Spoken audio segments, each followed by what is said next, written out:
This is the Canon 5D Mark III, and once upon a time it was my workhorse camera.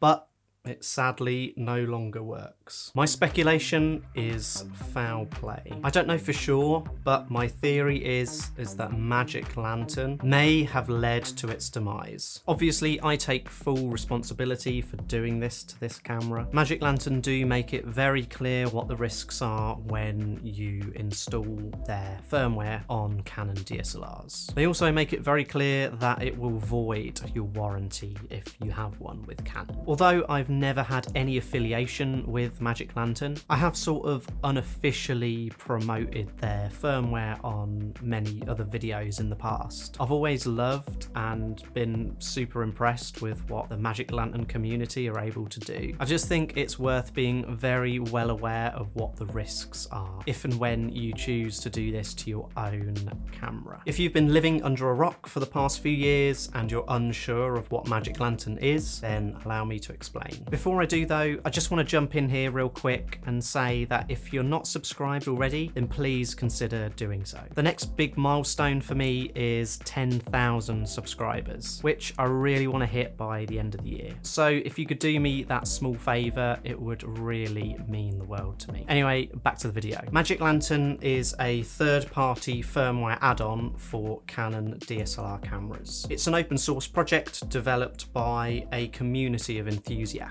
and provides additional functionality and features that go beyond what is offered from the official Canon firmware. Magic Lantern is primarily known for its enhancements for video recording, but it does also offer some additional photography capabilities. The way that Magic Lantern firmware works is pretty interesting. It's not actually designed to replace the internal firmware in the cameras. It's designed to run alongside Canon's existing firmware. It doesn't modify or replace the original firmware that's inside the cameras already. Instead, it resides on the camera's memory cards and is loaded when the camera is turned on. Magic Lantern offers various features that expand the capabilities of Canon DSLR cameras, including advanced video controls. Magic Lantern unlocks a range of video settings and options that are not available in the official firmware. These include features like focus peaking, zebras, waveform monitors, audio meters, and custom resolutions. HDR video recording. Magic Lantern enables high dynamic range HDR video recording, allowing us to capture a wider range of tones and details in the footage. Intervalometer and bulb ramping. It provides advanced intervalometer functionality, allowing us to capture time-lapse sequences and perform bulb ramping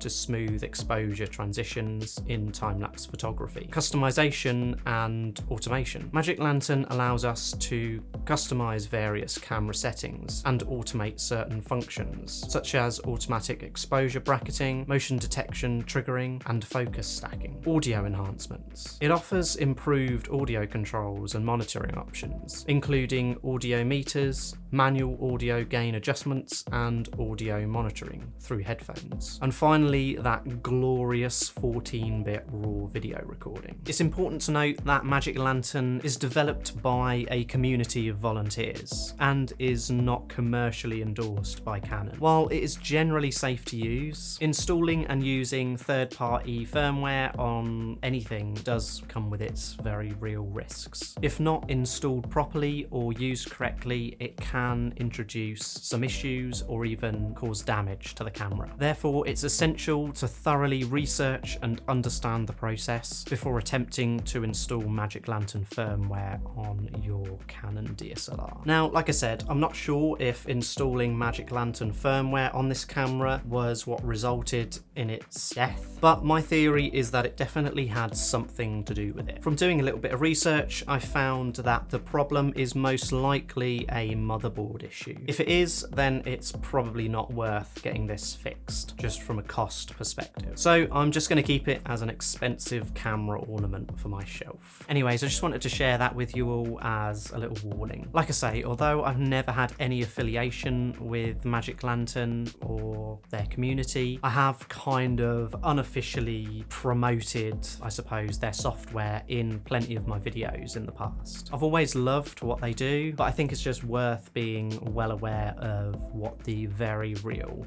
dangers are when using this firmware. With that said, drop me a like if you enjoyed the video, leave a comment if you've got any questions about any of the points that I made, and subscribe if you haven't done already. The next big milestone for me is 10,000 subscribers, and I really want to get there before the end of the year. So if you could do me that small favour, it would really mean the world to me. Anyways, thanks for watching, and as always, I'll see you in the next one.